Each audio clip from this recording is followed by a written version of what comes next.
there, Seraphim17 once again. This is my Ys VIII, Lacrimosa of Dana, Inferno walkthrough. In this video we're going to be fighting the Kyanos, which is a boss that we'll be taking on with Dana in a moment, and then after that it's going to be a montage of my Master Kong fights, all the way through to, I believe, the Adol one, which will be in a separate video, because we can't quite do it just yet.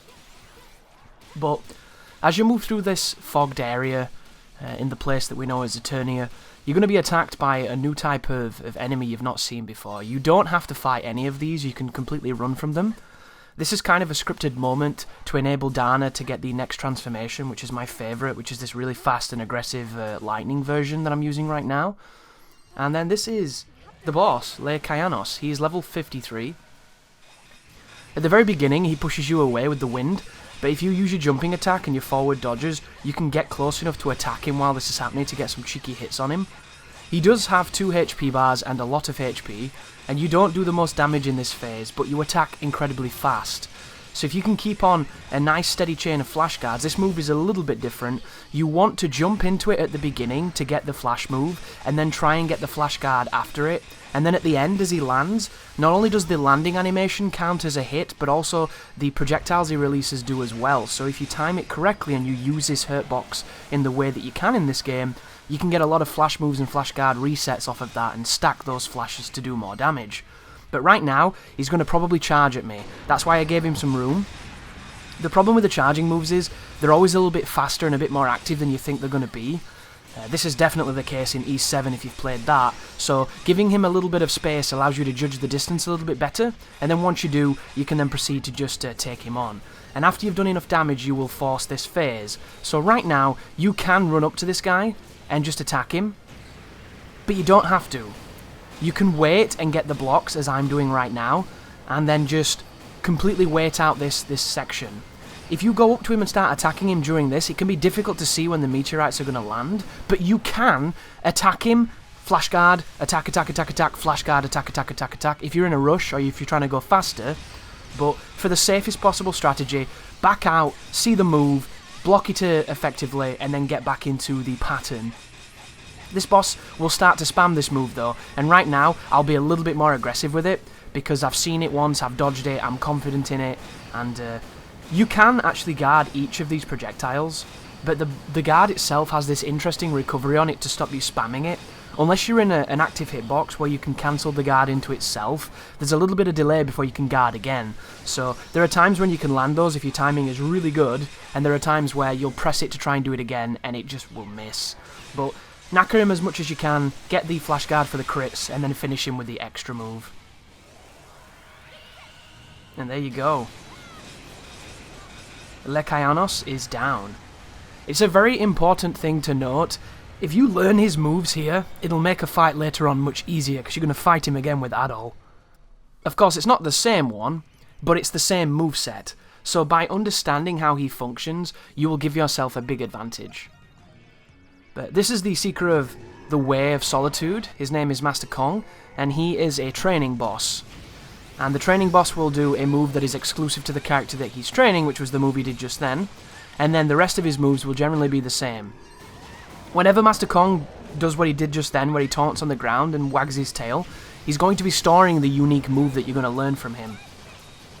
One of the best things I can recommend against Kong is that you get whatever move hits him effectively and quickly, because overwhelming this boss is one of the best ways of fighting him. And whenever he has to charge that move that he's doing just now, you can interrupt this if you hit him hard enough. The big problem is, my Ricotta doesn't really have the tools to hit him as hard as I would like to hit him. So you'll notice, I'm indeed level 47. I've come to this side mission quite late. I am almost 10 levels higher than this Kong character, but you wouldn't think so, would you, considering my damage and considering how much I've had to hit him. And that's the thing about Ys, guys.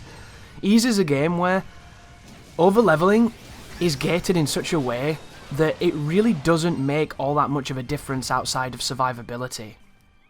You will take more hits, you will be more durable, but it won't change the fight in a dramatic fashion as much as you might expect it to. And it's just the way the game always is. No matter what you do, you will still have to really beat on these bosses and really earn these victories. And that's what makes the game taxing and difficult, because it is so demanding all the time. But this is the one with Sahad. I'm going to be using the magma move, which does incredible damage. I'm quite comfortable with Sahad because I've fought with him quite a lot, so I'm used to his movements, I'm used to taking on bosses with him and getting the job done, so it's a little bit more comfortable than it was with Rakota. Once again, his fast punches that he did just then, he can do it left and he can do it right. If you dodge into those and flash guard on the end of them, you can stack the flash very effortlessly, and then here is the move that we're going to learn. It's a punching attack for Sahad, and then this is his running uppercut, which has the most delayed timing out of all of his moves, so just be careful of that.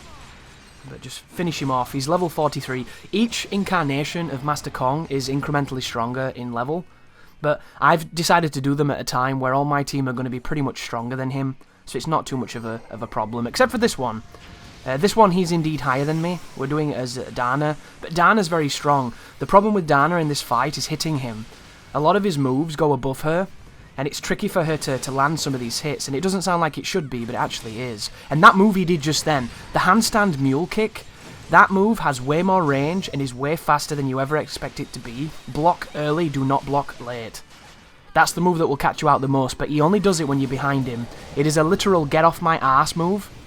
Like right now, I can't hit him. I think it's because he's both invincible and too high.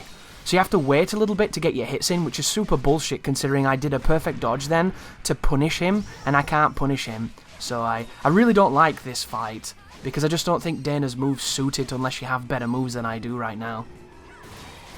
But on this particular walkthrough, I didn't focus on this character too much. On my first run, I played as her a lot. I really liked this character. And I just didn't see anything that you needed to have. And when you do a walkthrough, you need to tailor it to essentially the easiest and path of least resistance, right? So going with the characters that have the heavy hitters, going with the characters that have the moves that are easy and really effective is always going to be the best strategy. Should have flash guarded that, I don't know why I didn't. Maybe a little bit of nerves. You'll notice that I'm wearing the ring that blinds me, hence why my vision is kind of headache inducing. And right now I'm waiting for him to come down a little bit and come out of the iframes, and then I'm going to finish him off with the extra move. The rest of the fights are fine, because Laxia is really powerful, she attacks incredibly quickly, Hummel is very powerful, and then of course Adol. Fighting Master Kong as Adol is just a joke, because at this point you have so much experience with him, he has a bedrock of confidence and ability, and he's your go-to character, he's your Dragon Sword in Ninja Gaiden, you know? He's the guy you go to when you need to get shit done. But this is the move that Laxia is going to learn. It is a rapidly thrusting attack, but the weakness of this is how active it is. So do you see how I'm refreshing all of my flash guards and my flash moves in this active move to continually have the best possible advantage and to linger out and get more hits? This is where the Syveria reference is pretty much key, because it's exactly how you would play Syveria. Stay in that danger zone, get those levels up, get that invincibility. And look at how much damage we've done to him.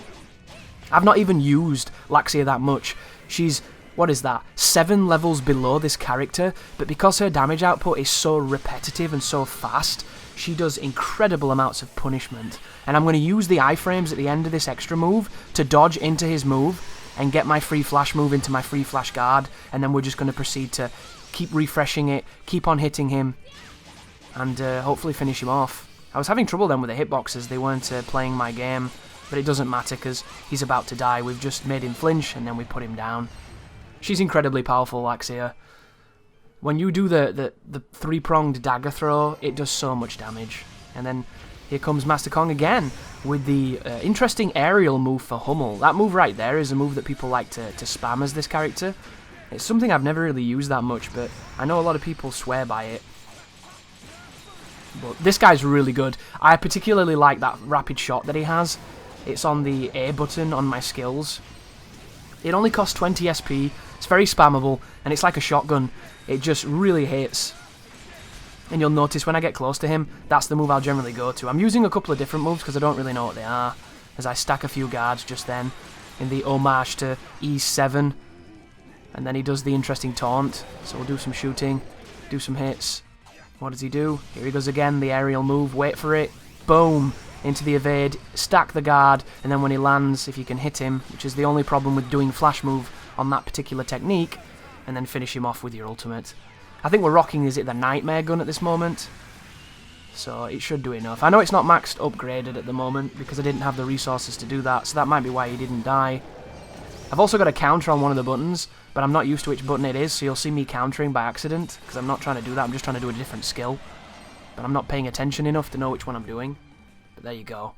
Kong falls again, and that's the end of those sequences of fights. So thank you so much for watching, guys. I hope the videos are helping, and you take care now.